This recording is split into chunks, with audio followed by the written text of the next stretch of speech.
Aba, maganda. May acting. Aray ko! Base ng palo. Bakit pag Mas maganda yung nananaginip ka? totoo eh. Take two mo. Mas maganda yung mensahe. Aray ko! Bakit pag nananaginip ka, lagi na lang Jasmine ang sinasabi mo? Cut daw, cut. Dali. Sandali. Lagyan nyo ng mic para marinig. Okay, ready? Aray ko! May... Bakit pag nananaginip ka, lagi na lang Jasmine ang sinasabi mo? Sino ba yun? Love naman eh.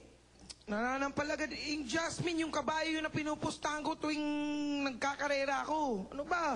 Kabayo. Aray ko! Ano na naman? O, yung kabayo mo tumatawag. Ay, Yung kabayo mo tumatawag. Go! Mami. Hi, Mami. Kaya pala naubos yung toilet paper dun. Anak, Mami. kamusta ang school ngayong araw na to? Mami, napaaway ako. Ano, napaaway ang anak ko? Bakit? Kasi po tinawag po akong bakla, Mami. Tinawag na bakla ang anak ko? Opo. Anong ginawa mo? Hinampas ko po. Hinampas mo! Hinampas ko ng shoulder pad.